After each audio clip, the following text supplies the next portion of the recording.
बहुत बहुत धन्यवाद अशोक जी।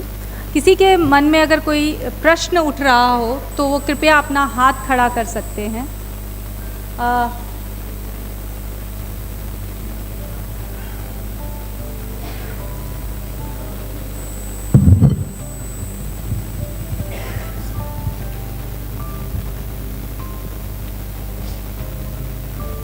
हेलो, सभी को मेरा जय जगत।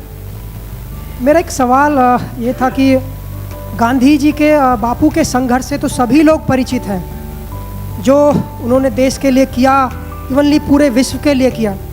तो ऐसा क्या कारण है कि उनके संघर्ष को, उनके नाम को केवल स्वच्छ भारत मिशन तक ही सीमित कर दिया गया है?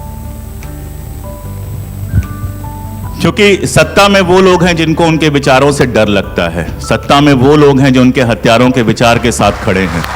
इसलिए बाहर की सफाई पे वो बात करते हैं, भीतर की सफाई से डरते हैं। अगर भीतर की सफाई हो गई तो उनके अंदर सिर्फ खोखलापन बचेगा और कुछ नहीं बचेगा।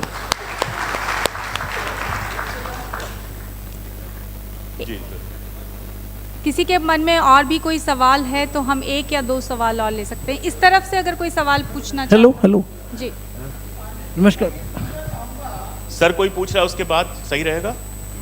पहले शुरू कर चुके हैं ये। जी, बस एक सर, मैं अभी जो अश्विनी चोपड़ा जी हैं, पंजाब केसरी के मालिक, अभी नहीं है, उनकी एक किताब पढ़ रहा हूँ आजकल, इट्स माई लाइफ। तो उसके अंदर उन्होंने गांधी जी का भी जिक्र किया और नेताजी का भी जिक्र किया है, और लाला जगत नारायण। हम लोग को इतिहास नहीं मालूम है, तो आप थोड़ा सा उसके बारे में गाइड करेंगे। जैसे आपने कहा अहिंसा, और जो नेताजी की फिलॉसफी थी, तो भारत को जो अपने को आज़ादी मिली, तो उनका सबका रोल इक्वली। मैं नेताजी का एक बड़ा खूबसूरत कोट आपको बताता हूं। जापान में उनसे पूछा गया कि आज़ादी की जो लड़ाई आप लड़ने जा रहे हैं, इसके बाद आप क्या करेंगे? उन्होंने कहा, इसके बाद मैं दिल्ली पहुंचकर महात्मा जी के चरणों में बैठ जाऊंगा और उनसे कहूंगा, अब इस हिंदुस्तान को आप जैसे चाहिए वैसे चलाइए। एक आखिरी सवाल ले लेते हैं।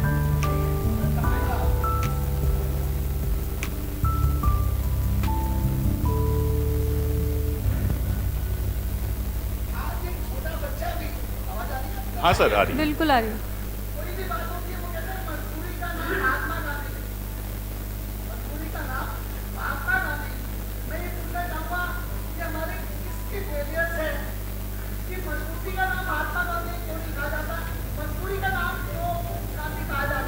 मेरे गुरु पुरुषोत्तम अग्रवाल कहते हैं, मजबूती का नाम महात्मा गांधी। और जब मैं अहिंसा को बताते हुए ये बता रहा था कि अहिंसा मजबूतों का अर्थ है, तो पूरे जोर से कहिए, मजबूती का नाम महात्मा गांधी। एक 80 साल का बूढ़ा जब अंग्रेज शासन के सामने खड़ा होता है तो किसी मजबूरी में नहीं, अपनी आत्मा की मजबूती से खड़ा होता है। जिन्होंने मजबूरी का नाम महात्मा गांधी कहा है, उन्हें पलट के जवाब दीजिए। बहुत बहुत धन्यवाद।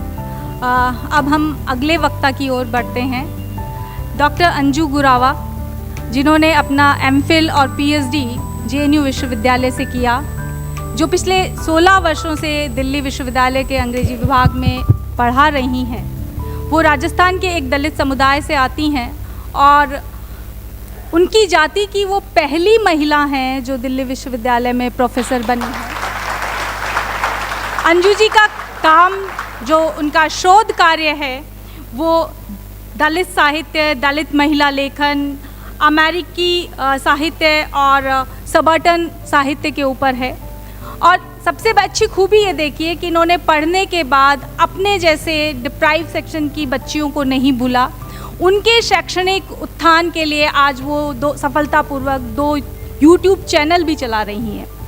एक बार गांधी का एक कोट है जो हम सब जानते हैं, जो कहते हैं कि गांधी कहते हैं कि मैं कोई भी फैसला करते वक्त ये देखता हूँ कि अंतिम पंक्ति में बैठे हुए व्यक्ति को क्या फ़ायदा मिल सकता है। तो हम अंजू जी से जानने की कोशिश करते हैं कि गांधी जी का जो अछूत जाति हैं, अस्पृश्य जाति हैं, जो इस देश के समाज में एक बहिष्कृत जाति है, उसके दर्द को लेकर के उनका जीवंत अनुभव गांधी का क्या था, वो विस्तार पूर्वक हम जानते हैं अंजू गुरावा जी से।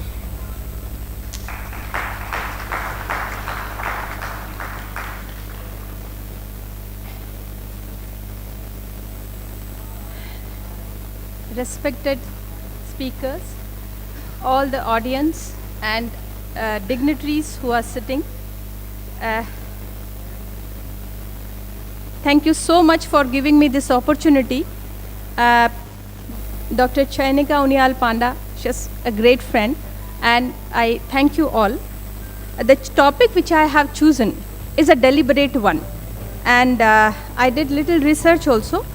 और बहुत सारे सवाल हमारे समाज में उठते हैं जब हम गांधी जी के एफर्ट्स को अछूतों के लिए समझने की कोशिश करते हैं. बहुत सारे क्वेश्चंस हैं जो कि या तो शायद हम ठीक से पढ़ नहीं पाते इसलिए जवाब नहीं दे पाते हैं, लेकिन एक थोरो रिसर्च अगर हम करते हैं तो बहुत सारे सवालों के जवाब आपको मिल जाएंगे. आज मेरा छोटा सा प्रयास है कि मैं उन चीज़ों को सरफेस पे लाऊं, ऑथेंटिसिटी के साथ, गांधी जी की राइटिंग के साथ और उन कांग्रेस सेशंस के साथ जो कांग्रेस सेशंस हुए और उसमें किस तरह का जो हमारे फैक्ट्स हैं, डाटा है, वो मैं आपके सामने प्रस्तुत करूं कि गांधी जी का जो एफर्ट था अछूतों के लिए वो किस तरह का था. और मैं शुरुआत करती हूं इसमें सबसे पहले गांधी की जीवनी से, और उसमें कुछ 3-4 टॉपिक्स हैं जो कि क्योंकि मैंने ट्रांसलेटेड पढ़ा है, गुजराती मुझे नहीं आती, तो मैंने जो पढ़ा है मैं आपको बताने की कोशिश करती हूँ. What is to be a coolie, और ये दर्द कैसा है कुली का. A very stringent enactment was passed in the Transvaal in 1885. It was slightly amended in 1886, and it was provided under amended law that all Indians should pay a poll tax of 3 sterling as far from locations set apart from that. And there was an Asiatic society in which it was prohibited for all the Indians who were residing in Africa that after 9 o'clock they cannot go outside, the way we set rule for untouchables in India. So he is facing the lived experience that how an untouchable in India is facing same kind of exclusion and how he is feeling. The further in his from his writings only, there is a sanitary reform and a famine relief. The chapter which is there where he says the charges had often been made that the India was solely in the habit and did not keep his house and surroundings clean. These were the ideas. ये ideas थे Africans के या वहाँ पे जो गोरे लोग थे उनके. ये थे कि भारतीय ज़्यादातर अपने घरों को साफ़ सुथरा नहीं रखते हैं, अपनी आसपास की चीज़ों को भी गंदा रखते हैं. और इस तरह से कुछ कानून बना दिए थे जिसमें स्पेसिफिकली आप जा नहीं सकते, बात नहीं कर सकते, एक कार्ड आपको रखना पड़ेगा. जिस तरह शूद्रों के गले में हांडी टाक दी जाती थी, पीठ के पीछे झाड़ू होता था. तो ये एक पर्सनल एक्सपीरियंसेस हैं और ये मैं उनकी जीवनी से ही पढ़ रही हूँ. बहुत सारा है, मैं बहुत थोड़ा थोड़ा पढ़ने की कोशिश कर रही हूँ. उसके बाद कुली लोकेशंस और ghettos. Some of the classes which render us the greatest social services but which we Hindus have chosen to regard as untouchables are relegated to remote quarters of the town, and they are called as Dedo Wado, and name has acquired a bad odor. So these are the references which we are using here for untouchables. The same references are used outside India, and Gandhi is passing through these experiences. And there is views of third class passenger. We all know that when he got a ticket of first class and he went into the first class bogie, he was thrown out from there. There are a number of other instances where I would categorically say that what Congress was doing, even 1917, 1917 में कांग्रेस का, उसके आगे 1919 तक, क्योंकि 1919 में आते आते गांधी जी ने कांग्रेस को ऑर्गेनाइज किया था और कुछ ऐसे एक्ट्स किए थे जो कि एक डेड ऑर्गेनाइजेशन या एक मियर इंटेलेक्चुअल ऑर्गेनाइजेशन से एक लिव्ड और एक्टिव ऑर्गेनाइजेशन बना था. और उसमें मैं एक थोड़ा सा पढ़ने की कोशिश करती हूँ. 1917 की घटना है ये. This Congress urged upon the people of India the necessity, justice and righteousness of remove all disabilities imposed by customs upon the depressed classes. The same word is being used by Ambedkar also. So there are a number of instances, there are a number of speeches which are being delivered from the Congress platform where they are talking to remove disabilities and they are giving. Now there is one more important thing.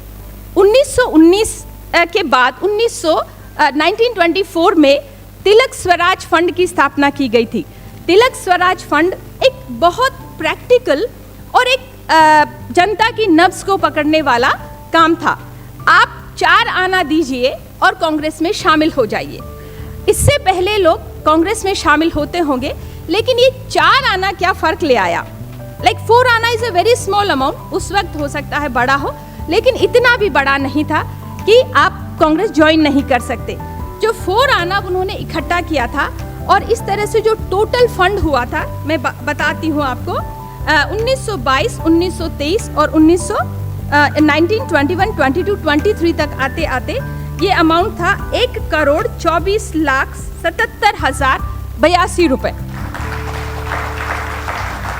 अब ये जो amount है, 4 आना दे के आप कांग्रेस के member बन जाइए और 4 आने के बाद ऐसी क्या क्रांति होने वाली है?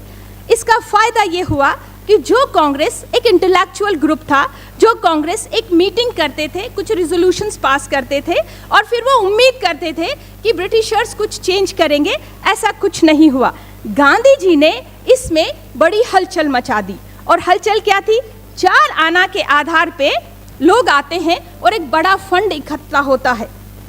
और उस फंड का फायदा ये हुआ कि जहाँ कहीं आप पूरा हिस्ट्री पढ़ लीजिए, हर जगह ट्राइबल मूवमेंट्स होता है, एजिटेशंस होते हैं और वहाँ पर कांग्रेस के कार्यकर्ता जा करके उनको अस्पताल में भर्ती कराते हैं जहाँ लड़ाई हो गई, उनको मेडिकल फैसिलिटीज़ देते हैं, उनके लिए छोटी सफाई करते हैं, काम करते हैं। और इससे जो कांग्रेस अब तक कहीं पहुंच नहीं पा रही थी, वो हर आदमी के, हर इंसान के साथ चली गई और ये एक बहुत बड़ा परिवर्तन था। मैं थोड़ी थोड़ी बात पढ़ूंगी यहाँ पे। जैसे कि 1921 में 25,000 rupees were given for the feminine. उसके अलावा 1921 में 6 नवंबर 1921 को 1,000 रुपये दिए थे डिप्रेस क्लासेस के मिशन के लिए, जिसमें कि क्योंकि उस वक्त के जो अनटचेबल्स थे, जो अछूत थे, उनकी हालत बहुत ख़राब थी। जैसा मैंने पढ़ा इसमें कि कई दिनों तक नहाएंगे नहीं और मतलब जो कंडीशन थी, सोशल कंडीशंस, वो बहुत ख़राब थी। और वो सोशल कहिए या इम्पोज्ड कहिए। और उसमें कांग्रेस ने क्या किया, कुछ एक टर्म पीरियड पे फंड रिलीफ किया जिसमें कि उनको बेटर लाइफस्टाइल दी जाए, बेहतर ज़िंदगी बनाई जाए और एक नेशनल स्कूल की स्थापना की गई। उस नेशनल स्कूल में बच्चों को पढ़ाना है कंपलसरी, उसमें दाखिला दिलाना है। उसके अलावा 17,381 अंतजा कल्याण अहमदाबाद में ग्रांट दी गई और उसके अलावा 5,000 रुपये दिए गए डिप्रेस क्लासेस के लिए अहमदाबाद में, 10,000 रुपीज़ दिए गए। ये मैं सारी इवेंट्स आपको बता रही हूँ। 15 मई 1922, 15 मई 1922। इसके आगे आप बढ़ेंगे तो 2 जून 1923 को 3,000 rupees to the Indian National Social Conference for the removal of untouchability and promotion of temperance intercommunal unity. 28th February 1923, 10,000 rupees for the depressed classes work, the Tamil Desh Provincial Congress Committee. और ये जो छोटा छोटा fund था, उस fund ने असल में लोगों की ज़िंदगी में परिवर्तन लाना शुरू किया। अब कांग्रेस जो है एक इंटेलेक्चुअल ग्रुप नहीं था, कांग्रेस कुछ लोगों की बातचीत का फॉर्म नहीं था। कांग्रेस लोगों के साथ पहुंचता है, उनके लिए सफाई करता है, उनके बच्चे स्कूल में जाते हैं और एक रियल लाइफ चेंज आता है। और गांधी जी ने सबसे बड़ी बात जो मैं अपना एंड नोट आपको बताऊंगी कि वो भविष्य कैसे हैं।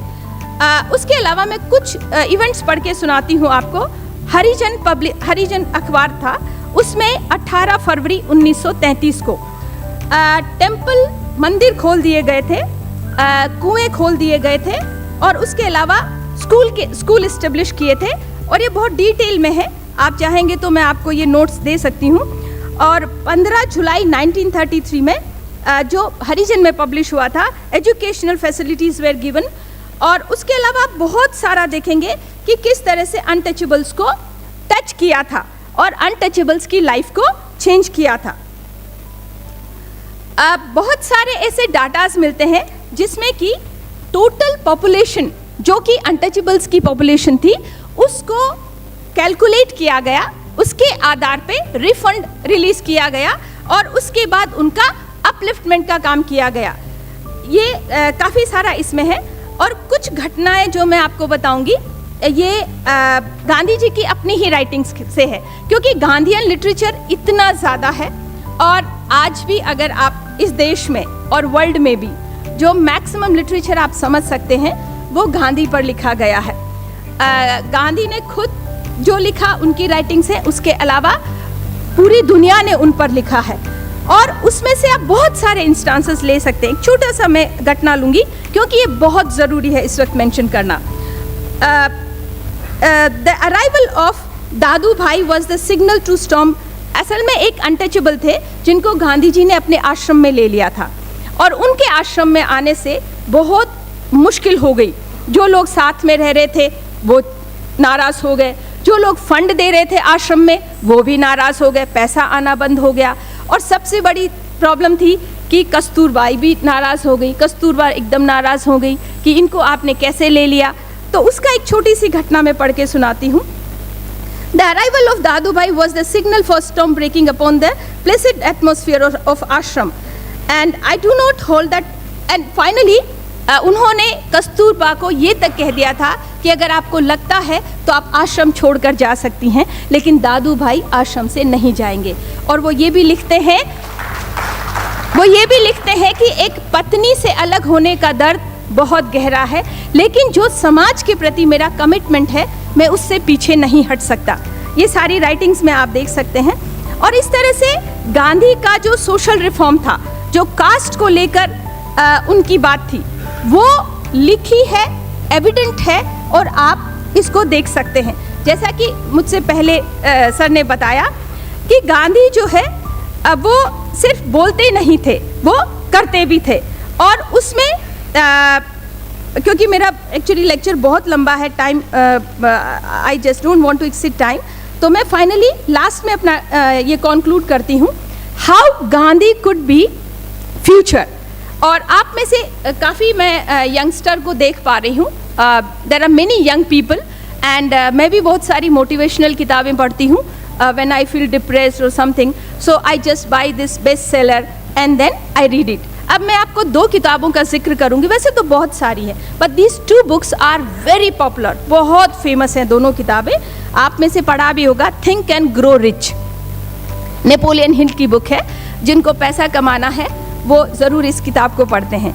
उसके पेज नंबर 56, 57, 58 पे आप पढ़िए और वो क्या कहते हैं, नेपोलियन हिल क्या कहते हैं। Gandhi has accomplished through the influence of faith that which the strongest military power on earth could not and never will accomplish through soldiers and military equipment. He has accomplished the astounding of influences 200 million minds to move in unison as a single mind. और एक बहुत I mean he's a very famous writer, Robert Greene, जिनके की कुछ books बड़ी famous है, 48 Laws of Power, 33 Strategies of War, this 50th Cent and Laws of Human Nature. He's a very popular writer. आप Google करिए, YouTube पे देखिए, he's there. And what he's saying, then I realized it's something bigger. And you know what he said? He says that, can you believe that a country of this much population, where people are literally struggling to manage their 2-time food, 2 time का खाना manage करने में लोग struggle करते हैं, आपको लगता है कि वो सब इकट्ठे हो करके और अंग्रेज़ों का सामना कर लेंगे और सब आके अंग्रेज़ों की सत्ता को हिला देंगे? ये बहुत मुश्किल था। गांधी को पता था कि मेरी जनता तलवार भाला नहीं उठा सकती, मेरी जनता इतनी मजबूत भी नहीं है कि जाके लड़ लेगी। तो उन्होंने क्या किया? 2 हथियार अपनाए, असहयोग, non cooperation and disobedience. Cooperate ही मत करो और बात ही मत मानो। अब आप सोचिए, इतने मास लेवल पे जब आप कोऑपरेट नहीं करेंगे तो सरकार का क्या हाल होगा। कोई नहीं टिक सकता। और यही एक वेपन था, और यही वेपन था जिसने पूरे वर्ल्ड को इन्फ्लुएंस किया। यही वेपन था जब अमेरिका में सिविल राइट मूवमेंट चलता है, तो जो सिविल राइट मूवमेंट के जो लीडर्स थे उनको ये था कि if you have to influence, if you have to fight, you have to take those people जो बहुत गरीब है, जो जनता है, उन्हें साथ में लीजिए और तभी आप ये लड़ाई लड़ सकते हैं। So there are number of instances and I would request my youngster friends to read the authentic material. Before we speak, I think we should read a little. And here I end my note. Thank you so much.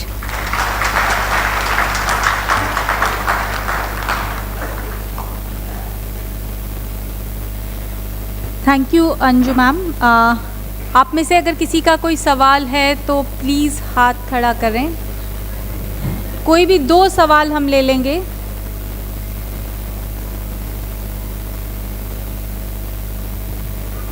एक सवाल इधर से आया तो एक उधर, अगर कोई हाथ खड़ा हो तो उधर दीजिएगा, अदरवाइज जो पीछे। सभी का आदर सम्मान के साथ मैं पूछना चाहता हूँ।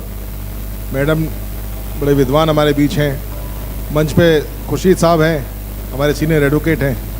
मैं पूछना चाहता हूँ, जैसा मैडम वेपन्स के बारे में जो रेफरेंस करके बात कर रही थी, हमें कौन सा ऐसा वेपन्स लेके आए कि जो हम अहिंसा पे चलते हुए डे बाय डे आप देख रहे हैं रोज़ मृत्यु हो रही है, कोविड के नाम पे हो, धर्म के नाम पे हो, जाति के नाम पे हो, अनटचेबल के नाम पे हो। हमें वो कौन सा वेपन लेके आए कि जो ये सरकारें कर रही हैं आज के टाइम पे, कब तक हम बर्दाश्त करें, कब तक अहिंसा पे चल के हम इनको छुटकारा दिला सकते हैं। रोज़ मौतें हो रही हैं, सरकार क्या कर रही है, मगर हम लोग अहिंसा पे चल कर किस तरीके से संघर्ष हम जीत सकते हैं, ये मैं चाहता हूँ। क्योंकि आज डे बाय डे जो आप देख रहे हैं किस तरीके से सरकारें कर रही हैं, कोई सुनने वाला नहीं है। जो बोलता है उसे जेल में डाल देते हैं, जो कुछ कहता है उसके ऊपर अटैक कर देते हैं। ये संघर्ष कब तक चलेगा? महात्मा गांधी जी ने तो देश आज़ाद करा दिया, मगर ये इन अंग्रेजों से, जो हमारे देश के अंग्रेज हैं, इनसे हमें छुटकारा कैसे मिलेगा? आप विद्वान लोग बैठे हैं, मैं चाहता हूं इनसे छुटकारा दिलाने का कोई रास्ता बताएं आप। एक एक व्यक्ति के घर से मौतें हुई हैं, यहाँ जितने लोग बैठे सबके परिवार से कोई ना कोई जरूर मरा। मैं आपका तो ये दर्द समझना चाहिए। जी, मैं आपका सवाल समझ गई सर। छोटा सा जवाब है कि हमारे देश में पढ़ने की संस्कृति इतनी प्रभावी नहीं है। आप अपने गली मोहल्ले में छोटी सी छोटी लाइब्रेरी बनाइए, पढ़ने की आदत डालिए बच्चों में। ऑथेंटिक लिटरेचर, कौन क्या कर रहा है, सत्ता क्या कर रही है, उसको सबसे बड़ी चुनौती हम दे सकते हैं जब अपने बच्चों में हम ऑथेंटिक लिटरेचर पढ़ने की आदत डालें। हम सब यहाँ बैठे हैं, क्यों ना एक प्रण करें कि सोने से पहले 5 मिनट ही सही एक पेज पढ़ के सोएंगे। और फिर आप देखिए ये धीमी क्रांति होगी, लेकिन ये बहुत सशक्त होगी, क्योंकि अमेरिका की क्रांति में लाइब्रेरीज का बहुत बड़ा रोल रहा। मैं इसका थोड़े अलग तरीके से जवाब देना चाहूँगा। आपने गांधी से बात शुरू की, तो पहले तो ये बताइए गांधी ने कितनी लंबी लड़ाई लड़ी थी और उसकी तुलना में अभी हमने कितने साल लड़े हैं? पहला।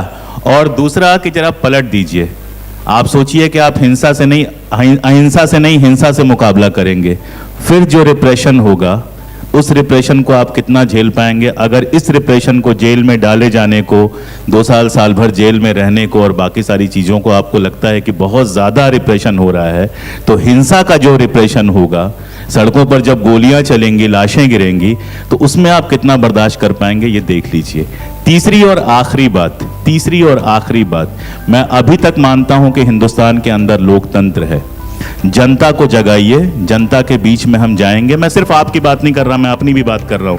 लेखक होने से मुझे लिख के छुटकारा नहीं मिल जाएगा। जनता के बीच में जाएंगे, जनता को जगाएंगे, उसको अपने साथ खड़ा करेंगे। हम गांधी तो नहीं हैं, लेकिन हम सब मिलके छोटे गांधी बन जाएंगे। वो जनता हमारे साथ आएगी तो ऐसी सत्ताएं दरक जाएंगी। क्रॉस प्लीज, कृपया क्रॉस क्वेश्चन। बाहर बात कर देंगे, लंबी जाएगी, ये लंबी बहस हो जाएगी, दूसरे को मौका दें। जी, ये आखिरी सवाल। मैडम, हेलो,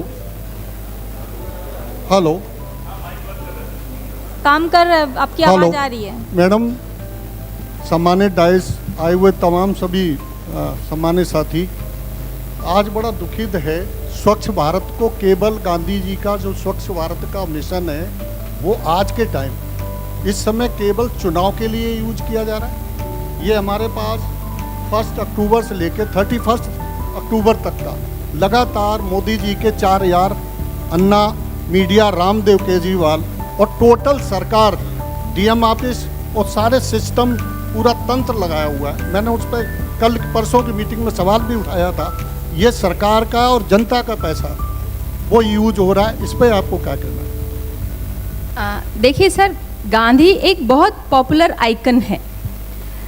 गांधी बहुत पॉपुलर आइकन है। आप छोटे से बच्चे से भी पूछिए चश्मा और वो समझ जाएंगे।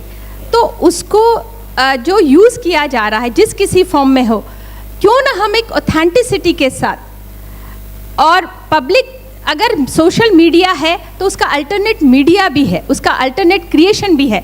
आपको गूगल, यूट्यूब एक प्लेटफॉर्म देता है, क्यों नहीं आप सब मिलके अपना यूट्यूब चैनल चलाएं और एक नई मुहिम शुरू करें। जो सामने दिख रहा है हम उसको बोल रहे हैं, लेकिन हम एक अल्टरनेट खड़ा कर सकते हैं। आप में से सब लोग अपना एक यूट्यूब चैनल चलाएं और उसमें बात शुरू करिए। एक हफ्ते में अल्टरनेट आइडियाज़ आने लग जाएंगे। धन्यवाद। कार्यक्रम को आगे बढ़ाते हुए मैं अगले वक्ता की तरफ बढ़ूंगी। प्रोफेसर सलील मिश्रा, जो कि जिन्होंने अपना आधुनिक भारत में जिन्होंने एमए किया जेएनयू से, और उसके बाद विपिन चंद्रा को, जो भी इतिहास के बारे में जानते हैं सब विपिन चंद्रा को जानते हैं, और विपिन चंद्रा इतने बड़े इतिहासकार के देखरेख में इन्होंने अपना शोध कार्य पीएचडी का किया, और जिसका विषय था यूपी में सांप्रदायिक राजनीति 1937 और 39 के बीच। प्रोफेसर सलील मिश्रा ने बहुत सारे लेख जो हैं वो भारत विभाजन और भाषा का प्रश्न, सांप्रदायिक राजनीति इत्यादि ज्वलंत विषयों के ऊपर लिखे हैं। उन्होंने 1984 से लेकर 87 तक जामिया मिलिया इस्लामिया में अध्यापन कार्य किया। उसके बाद वो 1988 से 2010 तक इंदिरा गांधी राष्ट्रीय मुक्त विश्वविद्यालय में कार्यरत रहे, और वर्तमान में प्रोफेसर मिश्रा अंबेडकर विश्वविद्यालय जो कि दिल्ली में है उसके इतिहास विभाग में प्रोफेसर हैं।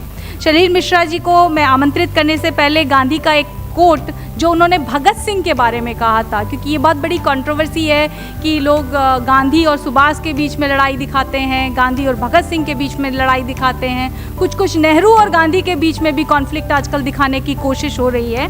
तो गांधी भगत सिंह के बारे में जो है उनको श्रद्धांजलि भेंट करते हुए उन्होंने कहा था कि उसकी अर्थात भगत सिंह के साहस की सीमा बांधना असंभव है। इन नौजवानों की प्रशंसा में जो भी शब्द कहे हैं मैं उनसे सहमत हूँ। हमें उनकी कुर्बानी, शौर्य, असीमित साहस की प्रशंसा करनी चाहिए, भले हम अपने साहस का प्रयोग वैसे ना कर पाएँ जैसा कि उन्होंने किया था।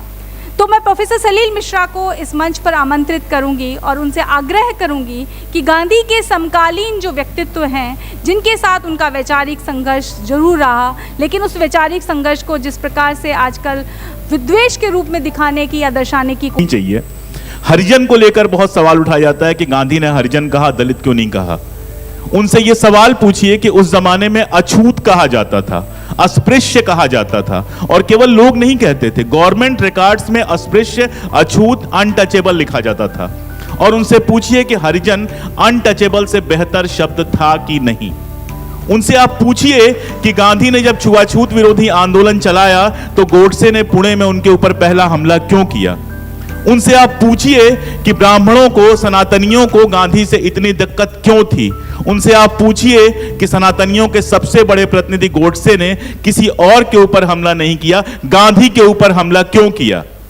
ये सवाल जब आप उनसे पूछेंगे और जब अपने जवाब लेके आएंगे तो मेरे ख्याल से किसी शर्म की, किसी डर की, गांधी का आदमी, गांधी की औरत, गांधी के लोग होने का कोई शर्म कभी आपको नहीं होगा। हेलो, इस सवाल का जवाब इस तरह भी दिया जा सकता है कि देखिए, किसी भी लड़ाई को लड़ने के लिए एक वे नहीं चल सकता। गांधी का अपना एक तरीका था, वो लड़ रहे थे और वो रिप्रेजेंट कर रहे थे जो पूरा समाज है। अंबेडकर भी रिप्रेजेंट कर रहे थे एक समाज को। आप किसी भी लड़ाई को एक तरफ रोक करके दूसरी तरफ उसको पूरी तरह नहीं लड़ सकते, पहली बात। दूसरी बात, इतिहास को आप प्रेजेंट में कैसे, उसको इस वक्त कैसे आप आंकेंगे कि पहले क्या हुआ। अब उस वक्त आप कहेंगे पहले यूट्यूब नहीं था, गूगल नहीं था, तो ये सारी इररेलेवेंट बातें हैं। और जो मूवमेंट चल रहे थे वो कलेक्टिवली चल रहे थे, और गांधी का अपना एक तरीका था, क्योंकि गांधी मेजॉरिटी को रिप्रेजेंट करते थे। इसका मतलब मैं ये नहीं कह रही हूँ कि अंबेडकर मेजॉरिटी रिप्रेजेंट नहीं करते थे, लेकिन दोनों ही मूवमेंट का अपना सिग्निफिकेंस था। आप अगर गांधी को अडॉप्ट कर रहे हैं या गांधी के साथ आ रहे हैं तो उसमें अंबेडकर शामिल है। ये जवाब आप उनकी राइटिंग से और उनको पढ़ के दे सकते हैं। आप अंबेडकर की मूर्ति तो पूछते हैं, लेकिन लिटरेचर कितना पढ़ा उनका। गांधी को आप पूछते हैं उनको पढ़ा कितना है। मैं बिल्कुल नहीं मानती कोई कहता अंबेडकरवादी हूं, आपने क्या पढ़ा है? आप मुझे बताइए ऑथेंटिकली कि इस वॉल्यूम में, इस पेज पे ये बात मैंने पढ़ी है, फिर आप जवाब दे पाएंगे। सुनी सुनाई बातों पे तो सुने सुनाए जवाब ही होते हैं। Thank you. एक आखिरी सवाल आज मैं पूछना चाहता हूँ, आज किसान और अन्नदाता की क्या हालत है? चलो महात्मा जी ने किया, नेताजी ने किया, सब ने किया, अन्नदाता ने क्या कसूर किया जो आज 1 साल हो गया उन्हें, वे रोडों पर बैठे हुए हैं, उनका क्या कसूर है? मैं ये बात खुर्शीद जी से पूछना चाहता हूँ, खुर्शीद जी से पूछना चाहता हूँ। हमारे नेता खुर्शीद जी है, मैं ये बिल्कुल इनसे सवाल पूछना चाहता हूँ, आज किसानों की क्या हालत कर दी गई है? 1 साल से किसान बैठे रोड पे, हम सबको अन्न खिलाते हैं, एक इंसान भी पूरे होल में ऐसा हो जो नहीं खाता हो।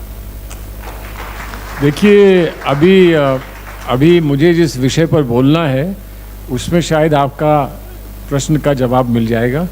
और आप जानते हैं कि आपने जो विषय जिसका आपने उल्लेख किया है उससे हम लोग सब संबंधित हैं, हम सब कुंठित हैं, सहमत हैं और आपके साथ खड़े हैं। और इसलिए भी साथ खड़े हैं कि आप नहीं होंगे तो हमारा पेट भी नहीं भरेगा, लेकिन आप हैं तो हमारा दिल ज़रूर भरेगा, ये हम मानते हैं। धन्यवाद। कार्यक्रम के अंतिम पड़ाव की तरफ हम बढ़ रहे हैं। एक सवाल था मैडम, हो सकता है? इधर से सामने मेरा एक प्रश्न है और कंफ्यूजन भी है, सम्मानित मंच से मैं पूछना चाहता हूँ कि जो लोग आज देश को रिप्रेजेंट कर रहे हैं, जब वो विदेशों में जाते हैं तो गांधी की आइडियोलॉजी की बात करते हैं, और जब देश में वापस आ जाते हैं तो गोडसे का मंदिर बनाने की बात करते हैं। तो इसका क्या समाधान है? हम लोगों का ये कन्फ्यूज़न कैसे ख़त्म हो? कोई मुझे इस बात के बारे में थोड़ा प्रकाश डाले। धन्यवाद।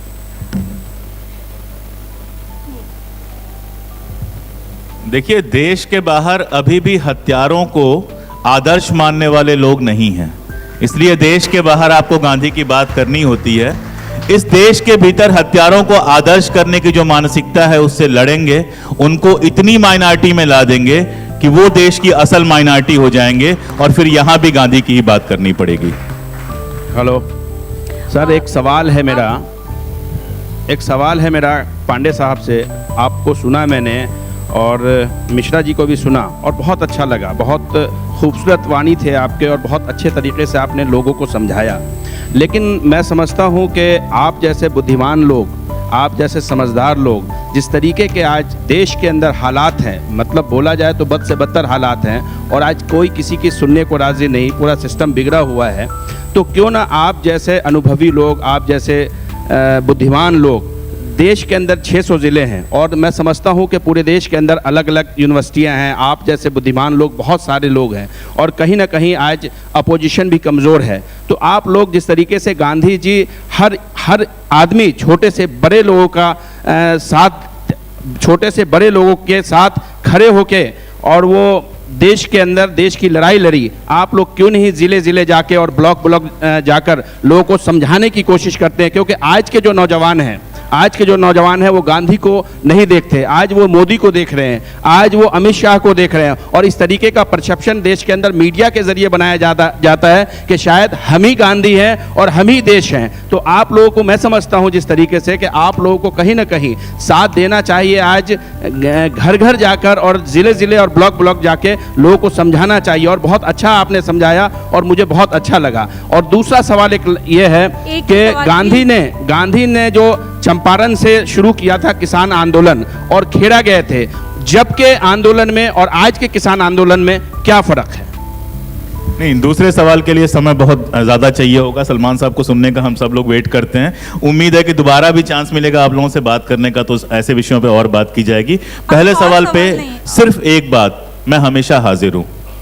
मेरे पास संगठन नहीं है, मैं कहीं जाके सड़क पे खड़ा होकर ऐसे ही नहीं बोल सकता हूँ, लेकिन कोई भी राजनीतिक संगठन, सामाजिक संगठन, युवाओं का संगठन कभी कहीं मुझे बुलाता है तो मैं गोरखपुर में भी जाकर बोलने के लिए तैयार हूँ। बाकी सबकी बात छोड़ दीजिए। हाँ, ये आखिरी सवाल था और मुझे लगता है कि चूंकि हमारे पास समय कम है, हम जानते हैं कि आपके मन में बहुत सारे सवाल खड़े हो रहे होंगे, क्योंकि कार्यक्रम के पश्चात चाय का कार्यक्रम है, तो आप वहाँ पे भी अपनी चर्चा को जारी रख सकते हैं।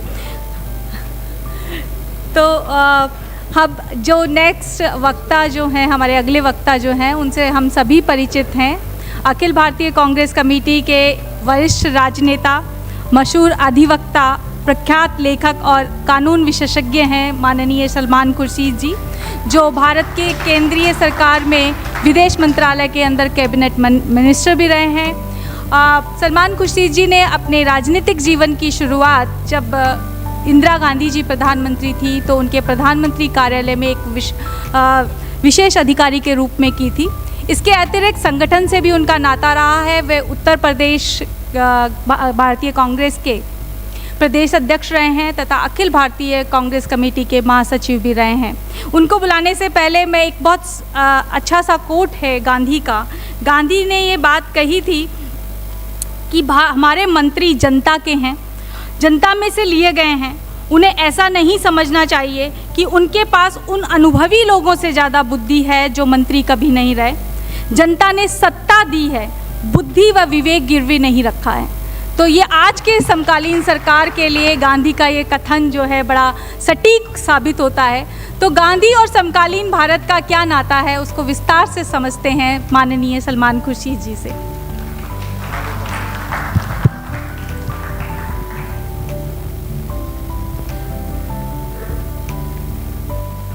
नमस्कार, आप सभी महान भाव का स्वागत है। मुझे ये हर्ष प्राप्त हो रहा है कि मैं आपके सामने अपनी कुछ बात कहूँगा। यहाँ अशोक पांडे जी, डॉक्टर गुरावा जी, प्रोफेसर सलील मिश्रा हमारे साथ मंच पर हैं और उनसे जो आज सुनने को मिला है, जो बात उन्होंने बताई है, यकीनन बहुत महत्वपूर्ण है। लेकिन विशेष हर्ष इस बात का है कि आज हमारे समक्ष आज हमारी इस बात को सुनने के लिए एंटनी साहब मौजूद हैं, हमारे पवन बंसल जी मौजूद हैं, भूपिंदर हुडा जी हैं, हरि प्रसाद जी हैं, मुकुल जी हैं, जिनके आग्रह पे मैं यहाँ आया हूँ। प्रद्युत जी हैं, इमरान प्रताप गढ़ी साहब हैं, अमृता धवन हैं, अनिल चौधरी साहब हैं, प्रदेश अध्यक्ष हैं, राजीव गौड़ा, बीपी सिंह, हमारे भाई उदित राज जी और मेरे नौजवान साथी, उनको नौजवान ही कहता हूँ, शमीम भाई, और बहुत सारे और साथी यहाँ मौजूद हैं। सबका नाम नहीं लूँगा क्योंकि हमें सिर्फ 20 मिनट दिए गए हैं अपनी बात कहने के लिए। और बात जो कहनी है, मैं समझता हूँ बहुत कुछ स्पष्ट हो चुकी है। हमारे विद्वान साथियों ने जो कुछ कहा है उससे एक बात खुल कर आती है, और जो आपके प्रश्न उठे हैं उससे बात ये बड़ी स्पष्ट हो जाती है कि हम यहाँ एकत्रित हैं और जो आज यहाँ संवाद हो रहा है, जो चर्चा हो रही है, वो इस बात को स्पष्ट करती है कि गांधी आज भी हमारे बीच में हैं। महात्मा गांधी के विचार, महात्मा गांधी की प्रेरणा, महात्मा गांधी का दिखाया हुआ रास्ता आज भी हमारे लिए उतना ही महत्व है जब भी जो हमारे पूर्वजनों के लिए रहा होगा। और इसीलिए आज हम यहाँ एकत्रित हुए हैं, इकट्ठे हुए हैं। ये एक औपचारिकता नहीं है, ये एक औपचारिकता नहीं है, ये एक महान व्यक्ति को, महात्मा को हम सिर्फ एक अपने उपकार अपना धन्यवाद प्रस्तुत करने के लिए एकत्रित हों 2 अक्टूबर को, सिर्फ वहाँ तक ये सीमित नहीं है। और मैं एक क्षण में इस बात को आपको बताऊंगा, लेकिन क्योंकि प्रोफेसर सलिल मिश्रा ने इतने अच्छे हमको वो घटनाओं का आपने उल्लेख किया है, जिससे कि बड़ा स्पष्ट होता है कि कैसे एक कदम बाय कदम हम आगे बढ़े हैं और किस तरह से प्रारूप हमारे संगठन का और हमारे राष्ट्रीय एकता मूवमेंट का, हमारे संघर्ष का कैसे प्रारूप बना था। और उन्होंने कहा कि उसमें चिट्ठियां लिखी जाती थीं, चिट्ठियां अभी भी लिखी जाती हैं, लेकिन वैसी नहीं होती हैं जैसी आपने जिन चिट्ठियों का उल्लेख किया। चर्चाएं भी हुआ होती हैं चर्चाएं, लेकिन वैसी नहीं हो पाती जैसी उस समय हुआ करती थी और जिससे निखर के कोई बात निकल कर आती है। और एक हमारे लिए एक बहुत बड़ी समस्या हमारे लिए ये है कि हमारे पीछे आज का मीडिया ऐसे पड़ा रहता है कि आपने क्या लिख दिया, आपने कौन सा शब्द का उपयोग किया है, आपने किसको चिट्ठी भेज दी है, आपको उसका जवाब मिला है कि नहीं मिला है, आप किससे मिले, आपने किससे बातचीत की। ये कहीं अगर हमारे मीडिया को भी ये बात समझ में आ जाए कि मीडिया ने उस समय कितना सहयोग किया था, सहयोग दिया था और अच्छी बातों को किस तरह से प्रचार और प्रसार में वो लाए थे, जिससे कि हमारा नेशनल मूवमेंट आगे बढ़ सका और उसका एक अच्छा सुंदर प्रारूप सामने आ सका। शायद आज भी उसकी आवश्यकता है, लेकिन जहाँ उसकी आवश्यकता है तो वहाँ दूसरी ओर आवश्यकता इस बात की है कि महात्मा गांधी की जो विचारधारा है, उस विचारधारा में जो कुछ हम इस देश में समझते थे हमको मिलना चाहिए और हम पा सकते हैं, वो अभी हम नहीं पा पाए। महात्मा गांधी क्या क्या चाहते थे? महात्मा गांधी हिंदू और मुस्लिम एकता चाहते थे। महात्मा गांधी ये चाहते थे कि छूतछात की प्रथा समाप्त हो जाए। वो ये चाहते थे कि पिछड़े वर्ग का उत्थान हो। वो ये चाहते थे कि गांव का विकास हो। और वो ये चाहते थे कि हमको एक मानसिक रूप से स्वतंत्रता प्राप्त हो। तो इसलिए सिर्फ स्वतंत्रता का अभियान उनके लिए भारत को स्वतंत्र करने तक सीमित नहीं था। वो ये चाहते थे कि भारत के साथ साथ अफ्रीका के देश, एशिया के जो और देश हैं, उनको भी स्वतंत्रता प्राप्त हो। लेकिन सबसे बड़ी बात तो वो चाहते थे, वो ये थी कि हम मानसिक रूप से गुलाम ना बने, ना अपने ना किसी और के। हमारा मन जो है वो स्वतः ये फैसले कर सके कि डेमोक्रेसी में, लोकतंत्र में हमें अपने समाज के लिए क्या कुछ करना है। बहुत सारे शब्द हमारे सामने आते हैं, बहुत सारे कथन हैं गांधी जी के जो हमारे सामने आते हैं, और मैं समझता हूं कि आपकी कही हुई बात के परिप्रेक्ष्य में मैं सिर्फ उनका उल्लेख कर दूं तो ये बात स्पष्ट हो जाएगी कि गांधी जी आज भी हमारे लिए रेलेवेंट हैं। मैं माफ़ी चाहता हूं कि नीता जी भी यहाँ, डिसूजा यहाँ मौजूद हैं। मैं देख नहीं पाया कहाँ, क्योंकि महिलाएं बहुत कम दिख रही हैं और प्रश्न भी महिलाओं के वहाँ बैठी हैं पीछे। मैं आपका भी नाम लेना चाहता हूँ कि आपके बहुत सारे साथियाँ यहाँ हैं, लेकिन आप लोग प्रश्न क्यों नहीं पूछते हैं? बहुत कम प्रश्न महिलाएं पूछ रही हैं। कल हम पर इल्ज़ाम लगेगा कि सारे पुरुष आए, अपनी बात कह के चले गए और हमारे किसी प्रश्न का जवाब नहीं दिया। तो इसलिए 50% देंगे। अगर 50% देंगे तो उनके प्रश्न भी कम से कम 50% होने चाहिए, और जिस पे हम उनको 100 नंबर देंगे, पूरे नंबर देंगे, 100 नंबर उनको देंगे। तो मैं ये कह रहा था कि गांधी जी के कई कथन हैं, उनमें से कुछ अगर हम चुनकर याद करें। उन्होंने ये कहा था कभी कि प्रार्थना में सिर्फ शब्दावली काफ़ी नहीं होती, प्रार्थना में दिल से प्रार्थना होनी चाहिए, दिल भी होना चाहिए। अगर दिल नहीं है तो शब्दों का कोई काम नहीं है, और अगर शब्दों के साथ दिल जुड़ जाता है तो प्रार्थना जो है वो सही हो जाती है। और फिर खुशी की बात करी थी, उन्होंने प्रसन्नता की बात की थी। तो उन्होंने कहा था कि हैप्पीनेस कैसे मिलती है? जब आपकी सोच, आपकी शब्दावली और आपकी कार्यशैली, जब उनमें एक समन्वय होता है तो आप एक संतुष्ट मनुष्य बनते हैं, आपको खुशी प्राप्त हो जाती है। कहा यह था कि आपको जीना है तो कैसे जीना है? तो कहा कि जियो तो ऐसे जियो कि एक ही दिन जीने का मिला है, कल का दिन नहीं मिलेगा, ऐसे जियो। और ये भी कहा था कि अगर सीखना है कुछ, एक दिन में सीखना है या जितने भी दिन में सीखना है, अगर सीखना है कुछ, समझना है कुछ, शिक्षा प्राप्त करनी है, तो ये मान के चलो एक बहुत लंबे समय के लिए आपको ये शिक्षा प्राप्त करनी है, आपको ये सीखना है।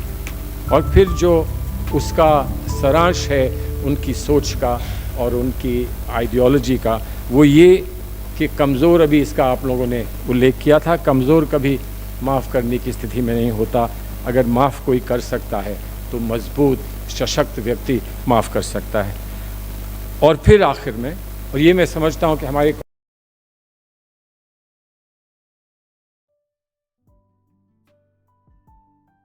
नहीं है, दूर हैं, उनसे गांधी जी का ये दिया हुआ संदेश कि तुम जो परिवर्तन चाहते हो उस परिवर्तन को बन के दिखाओ। जो जीवन में चाहते हो, करना चाहते हो, जो चाहते हो कि समाज वैसा बने, तो पहले, सबसे पहले स्वयं अपने आप में वो परिवर्तन लाओ, अपने आप को वैसा बनाओ, और तब गांधी जी के साथ आप लोग और हम लोग सब मिलकर ये कह सकेंगे कि हमारा जीवन ही हमारा संदेश है। ये महात्मा गांधी ने कहा था। तो इसमें जब कोई कहता है कि जीवन ही हमारा संदेश है, तो अगली बात फिर ये आ जाती है कि बहुत जेंटली, बहुत आसानी से पूरी दुनिया को हिला सकते हो। जो चाहते हो वो पा सकते हो, सिर्फ अपने जीवन को अपना संदेश मान लो। तो आज अगर हम यहाँ ये सोचें कि क्या हमारा संघर्ष जो था, जो हमारा इंगेजमेंट था, जो हमारा संबंध था अहिंसा से, क्या वो हमने पा लिया है? क्या हम उसमें पूर्ण रूप से सफल हो गए हैं? क्या जो सत्याग्रह का हमको दर्पण दिया गया, जो सत्याग्रह हमको समझाया गया, जो रास्ता सत्याग्रह का दिखाया गया, क्या वो उस पर हम पूर्ण रूप से सफल हो चुके हैं? क्या सर्वोदय में हम पूर्ण रूप से कामयाब हैं? क्या हम सचमुच ये कह सकते हैं कि हमने स्वराज पा लिया है? क्या हम ये कह सकते हैं हाँ, आज़ादी हमको मिल गई, हमने अपनी सरकारें बना ली, हमको अपने कुछ फैसले करने का निर्णय हमको मिल गया, हमारा अपना पार्लियामेंट है, हमारे अपने कानून हैं, लेकिन क्या हम ये कह सकते हैं कि वो व्यक्ति जिसका उल्लेख हुआ, जो पंक्ति में अंत में खड़ा हुआ है, जो सबसे कमज़ोर है, जो सबसे निर्बल है, और शायद जिसकी बहुत कम अपेक्षाएं हैं, क्या उस व्यक्ति को हमने वो दे दिया है, पहुंचा दिया है, उसको वो हमने प्रस्तुत किया है जो हम अपने पास समझते हैं, हमेशा हमको सौभाग्य से मिलता रहा। और अगर ये सब पूरा नहीं हो पाया है, अगर इसमें हम अभी तक संपूर्ण सफलता नहीं प्राप्त कर चुके हैं, तो यकीनन हमको गांधी के रास्ते पर चलना होगा, क्योंकि गांधी सिर्फ एक महान व्यक्ति नहीं थे। बहुत देशों में महान व्यक्ति रहे हैं, और उनको स्मरण किया जाता है। कुछ लोग पूछते हैं, कुछ लोग उनकी तारीफ़ करते हैं, पीढ़ी दर पीढ़ी उनके किस्से बताए जाते हैं। बहुत सारे लोग हैं जिन्होंने अहिंसा का भी साथ दिया, लेकिन उनको वो सफलता, वैसी सफलता प्राप्त नहीं हुई जैसी सफलता महात्मा गांधी को हुई थी। लेकिन महात्मा गांधी सिर्फ एक महान व्यक्ति नहीं थे, वो एक इतिहास का एक हिस्सा सिर्फ नहीं थे। महात्मा गांधी एक सोच थे। महात्मा गांधी वो सोच हैं, और शायद मैंने बहुत विश्व के बहुत देश देखे हैं, बहुत अच्छी जगहों पे मैं गया हूँ, लेकिन कहीं मैंने ऐसा नहीं देखा कि कोई एक ऐसी व्यापक सोच रही हो जिसने पूरे समाज पर असर डाला हो, उसका इम्प्रिंट पूरे समाज पर दिखता हो, और वो हमें दिखता है। जो लोग गांधी को नहीं भी मानते, उनको भी मजबूरन गांधी का नाम लेना पड़ता है। हम ये जानते हैं क्योंकि वो ये मानते हैं कि हम कोई भी भ्रम पैदा कर दें और उसमें हम सफल हो सकते हैं, लेकिन ये भ्रम हम कभी नहीं पैदा कर पाएंगे कि महात्मा गांधी का कोई स्थान अब इस समाज में, इस देश में बचा नहीं है। तो मजबूरन उनको वहाँ आना पड़ता है, मजबूरन उनको वो मानना पड़ता है। वो गांधी की मजबूरी नहीं है, ये उनकी मजबूरी है। ये गांधी की मजबूती है और उनकी ये मजबूरी है। तो आज मुझे वो याद आता है जो बचपन से हमने हमेशा सुना है, और मैं मानता हूँ कि यही एक सराश है, यही एक उसका निचोड़ है महात्मा गांधी का, जो उनका, महात्मा गांधी का और आज की पीढ़ी का संबंध है। और इसको हम भुला नहीं सकते, इसको भूल नहीं सकते। यहाँ से आगे की गाथा शुरू होती है, और वो है कि दे दी तूने आज़ादी हमें, बिना खड़क बना बिना ढाल, साबरमती के संत तूने कर दिया कमाल। ये सादा साबरमती का संत जो है, हम लोग सौभाग्यशाली नहीं हैं कि हम महात्मा गांधी को पास से देखते, लेकिन हमने महात्मा गांधी के गीत सुने हैं, भजन सुने हैं, हमने महात्मा गांधी के किस्से सुने हैं, और जो नहीं सुने थे वो आज आपने सुना दिए। तो सच्ची बात ये है कि यहाँ हमको एक बहुत बड़ी शिक्षा हमें यहाँ प्राप्त हुई है। अब हम ये चाहें कि आप जगह जगह जाएं, आप ये हमारे साथ जगह जगह चलें, लेकिन आज गांधी जी को मजबूत करने के लिए हमारे पास कुछ और शस्त्र हैं। मीडिया आज हमारे पास है, आज सोशल मीडिया हमारे पास है, और वो बात जो हम दोहराते, घर घर जाके दोहराते, वो मीडिया के साधन से और मीडिया के माध्यम से हम घर घर पहुंचा सकते हैं और पहुंचाएंगे, और मुझे पूरा विश्वास है। और जो हम नहीं पहुंचा पाएंगे वो हमारे इमरान भाई पहुंचा देंगे। एक गज़ल कहीं गाएंगे, वो हज़ारों लोगों तक पहुंच जाएगी। मैं तो बैठा यहाँ ये सोच रहा था कि हम क्या रूखी बातें सुना रहे हैं, इनको बुला लिया होता तो अभी देखते आप यहाँ आसमान तक तालियां बजी होती। लेकिन बहरहाल ये भी है कि कभी गांधी जी ने ये कहा है कि थोड़ा सा संयम रखो, थोड़ा इंतज़ार करो, अच्छी चीज़ को आने में समय लगता है। आज़ादी को मिलने में बहुत समय मिला था, अब हमको एक और आज़ादी की लड़ाई लड़नी है, और जब तक हमारी एक और आज़ादी की लड़ाई चलेगी तब तक महात्मा गांधी का नाम चारों तरफ से गूंजता रहेगा। और एक आज़ादी नहीं अनेक आज़ादियों के लिए हम उनको हमेशा उनके कृतज्ञ रहेंगे और उनको मानते रहेंगे। ये एक विरासत हमें मिली है, हमारा सौभाग्य है कि हमको ये विरासत मिली है। इस विरासत को किस तरह से इस विरासत को हम आगे पहुंचाएं, एक अनूठी विरासत है, किसी के पास ऐसा कहीं कुछ है नहीं, इसको हम चलें और ये मंत्र उनके हम याद रखें। यही मंत्र हमारे ये हैं कि पहले स्वयं को बदलना है, अपने आप को बदलना है। अपने आप को हम बदलेंगे तो समाज को बदलने के से साधन हमको अवश्य मिल जाएंगे। एक किसी और को क्षमा करना क्या होता है वो समझना चाहिए और वो करके दिखाना चाहिए। कभी हार नहीं मानना है, कभी थकना नहीं है, कभी हार नहीं मानना है। और जैसा हम जीवन जिएं, जैसा हम जीवन दिखाएं और उस जीवन से हम समाज पर हम क्या बदलाव समाज में ला सकते हैं, इसके लिए करना हमारे लिए ज़रूरी है। ये जो हमारा संघर्ष है ये चलेगा, लेकिन इसके साथ साथ एक बात हमें याद रखनी पड़ेगी कि कभी कभी हमसे गलती हो सकती है, कभी हम फिसल सकते हैं, कभी हम गिर सकते हैं, कभी हम गलत निर्णय ले सकते हैं। अगर इतने बड़े बड़े पूज्य लोगों ने गलत निर्णय लिए जो उन्होंने फिर ठीक करे 2 साल बाद, 4 साल बाद, 5 साल बाद, तो हम तो बहुत छोटे लोग हैं, हमसे तो गलती हो सकती है। और हमसे कहीं त्रुटि हो, हमसे कोई गलती हो तो उसको हम ठीक कैसे करेंगे। हमें साहस होना चाहिए अपनी गलती मानने का, और वो साहस बताता है महात्मा गांधी के जीवन में चौरी चौरा का जो हादसा हुआ था, वहाँ पर जो 16-17 पुलिस वाले जला के मारे गए थे, तो एक बड़ा कामयाब संघर्ष हो रहा था पूरे देश में।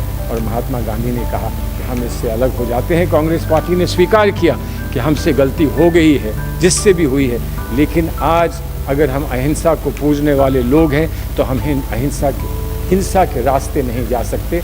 और इतना बड़ा सैक्रिफाइस, इतनी बड़ी कुर्बानी उस वक्त कांग्रेस पार्टी ने दी थी। इस बात को हम अपने सामने रखें, इसको अपना लक्ष्य बनाएं, इसको ही अपनी एक शिक्षा समझकर इसमें आगे बढ़ने का हम काम करें, तो यकीनन हम लोग कामयाब होंगे, हम सफल होंगे, ऐसा हमारा विश्वास है। महात्मा गांधी का नाम हमको हमारे डेस्टिनेशन तक, हमारी मंजिल तक हमको यकीनन पहुंचाएगा। बहुत बहुत शुक्रिया, धन्यवाद।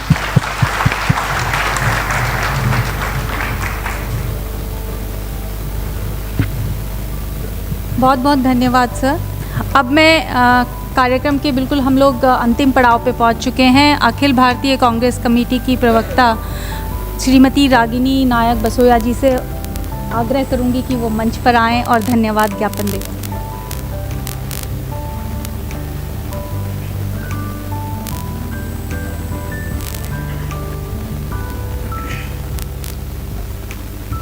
गांधी जयंती के उपलक्ष्य पर आज भारतीय राष्ट्रीय कांग्रेस ने ये जो विमर्श आयोजित किया है, इससे कुछ समय पहले मुझे चारों वक्ताओं के साथ बैठकर थोड़ी बातचीत करने का अवसर प्राप्त हुआ और इसी दौरान अशोक कुमार पांडे जी ने एक बहुत दिलचस्प बात कही।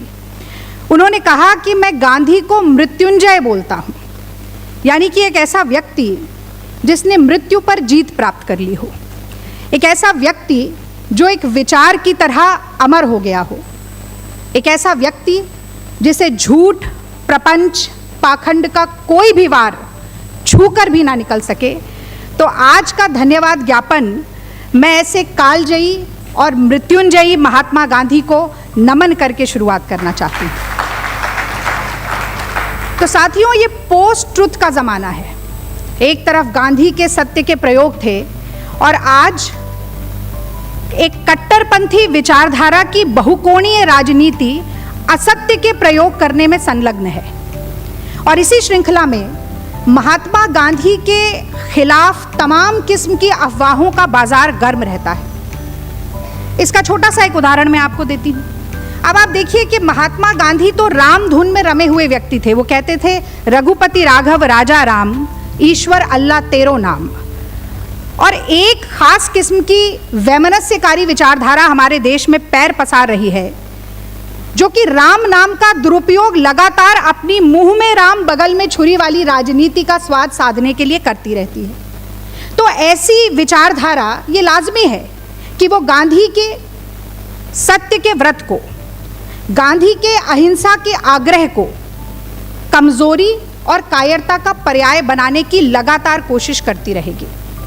पर मुझे पूरा विश्वास है कि जब तक भारत में कांग्रेस का कार्यकर्ता सांस ले रहा है, तब तक सामंजस्य, सद्भाव, स्वतंत्रता, सर्वधर्म संभाव जैसे गुणों को मानने वाले जीवित रहेंगे और सेवाग्राम में अपनी लाठी को टेक कर खड़े होकर गांधी जी लगातार ये कहते रहेंगे कि मोदी जी मेरे चश्मे को नहीं, मेरे नजरिए को अपनाइए।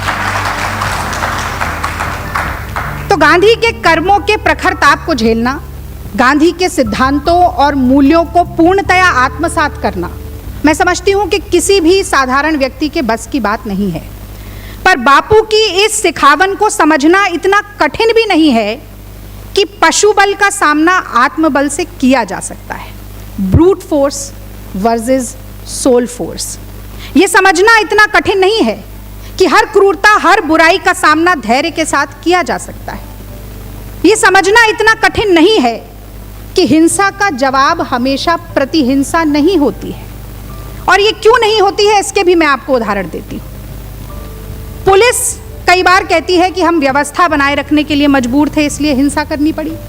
तो जब एक एसडीएम ऑर्डर देता है कि निहत्थे शांतिपूर्ण आंदोलन कर रहे किसानों का सर फोड़ दो, लाठी भांजो, तो क्या ये बहादुरी का प्रतीक है? इस हिंसा को कोई बहादुरी का प्रतीक नहीं मान सकता। ये कमजोरी, ये कायरता का चिन्ह है। अगर कोई आतंकी मासूमों और निर्दोषों की जान लेता है और कहता है कि मैं तो व्यवस्था को न्यायपरक बनाना चाहता था, तो इस तरह की हिंसा कभी बहादुरी का प्रतीक नहीं हो सकती, ये कायरता का प्रतीक है। और मैं तो यहाँ तक कहूँगी कि अगर माता पिता भी बच्चों को अनुशासित करने के लिए लगातार हिंसा का प्रयोग करते हैं, तो कहते हैं क्या करें, हम हिंसा करने के लिए मजबूर थे, क्योंकि मजबूरी हिंसा का पर्याय है। और मजबूती का पर्याय, जैसे पांडे जी ने कहा, जैसे पुरुषोत्तम अग्रवाल जी कहते हैं, वो मजबूती का पर्याय महात्मा गांधी हैं। तो मैं चाहती हूँ आप एक बार मेरे साथ फिर से बोलें, मजबूती का नाम, मजबूती का नाम, मजबूती का नाम। और इस उलट बांसी को बदलना कि मजबूरी का नाम महात्मा गांधी है, ये भी मैं समझती हूँ कि आज सबसे बड़ी जिम्मेदारी कांग्रेस के कार्यकर्ता की है। और अंत में मैं बस ये कहूँगी कि चंपारण में, बिहार के चंपारण में गांधी जी ने सबसे पहले देश के किसानों, वकीलों और कांग्रेस के कार्यकर्ताओं के भय को ललकारा था नीलों के प्रति। जबरदस्ती जो नील की खेती कराते थे, उनके प्रति भय को अपने मन से निकालिए। और मैं समझती हूं कि गांधी की उसी विचारधारा को आगे बढ़ाने का काम आज राहुल गांधी कर रहे हैं, जब वो कांग्रेस का ये हाथ दिखाते हैं, इस चिन्ह को, प्रतीक को दिखाते हैं और कहते हैं डरो मत, निर्भय बनो, अन्याय से डरो मत, शोषण से डरो मत, सत्ता के गुरूर से, सत्ता की ताकत से डरो मत। और हमेशा ये याद रखो कि गांधी जी ने एक जंतर दिया था और कहा था कि जब भी मन दुविधा में हो, जब भी समझ ना पाओ कि क्या करें क्या ना करें, तो जिंदगी में जो सबसे गरीब, जो सबसे पिछड़ा, जो सबसे हाशिए पे खड़ा व्यक्ति देखा हो, उसका चेहरा याद करो और सोचो कि जो आप करने वाले हो, क्या उस व्यक्ति के जीवन को वो बेहतर बनाएगा। वो दुविधा आपके मन से निकल जाएगी। तो राहुल गांधी कहते हैं डरो मत, कांग्रेस पार्टी मानती है डरो मत, अन्याय के खिलाफ ये लड़ाई जारी रहेगी और इस विचार के साथ कि गांधी अतीत नहीं, गांधी भविष्य भी हैं। और मैं कहूँगी कि बापू की आज ये जो बापू की सिखावन है, इस सिखावन को आज हमसे साझा करने के लिए गांधी जी के जीवन को संचालित करने वाले तमाम मूल्यों और सिद्धांतों को बहुत सरलता, बहुत सहजता और बहुत सादगी से समझाने के लिए मैं अशोक कुमार पांडे जी का, प्रोफेसर अनु गुवारा जी का, प्रोफेसर सलिल मिश्रा जी का और आदरणीय सलमान खुर्शीद जी का तहे दिल से शुक्रिया अदा करती हूँ। मैं धन्यवाद करना चाहती हूँ लोकतंत्र के चौथे स्तंभ का भी, जो कि इस सभागार से बाहर देश के कोने कोने तक आज के इस विमर्श को पहुँचाने का काम करेंगे, जनता जनार्दन के बीच पहुँचाने का काम करेंगे। और अंत में मैं प्रणाम करती हूँ, नमन करती हूँ सभी श्रोतागणों को, जिनके बिना ये विमर्श बहुत ही नीरस होता। तो एक बार जोरदार तालियां यहाँ पर उपस्थित हर व्यक्ति के लिए भी, जो गांधी जी के संदेश को न सिर्फ आत्मसात करेगा बल्कि प्रचारित और प्रसारित करने का भी काम करेगा। आप सभी का बहुत बहुत धन्यवाद। जय हिंद, जय भारत।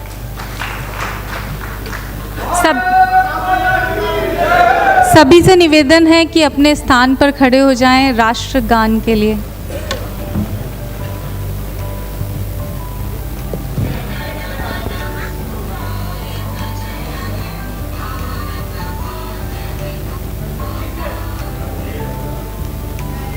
मन अधिनायक जय हे भारत भाग्य विधाता, पंजाब सिंध गुजरात मराठा द्राविड़ उत्कल बंगा, विंध्य हिमाचल यमुना गंगा उच्छल जलधि तरंगा। तव शुभ नामे जागे, तब शुभ आशीष मांगे, गाहे तब जय गाथा। जन गण मंगल भारत जय हे भारत भाग्य विधाता। जय हे जय हे जय हे जय जय जय जय हे।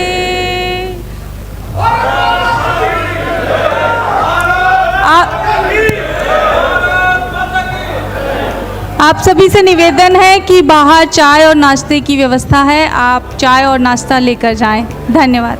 चायनिका जी बहुत धन्यवाद। You right, very good, thank you.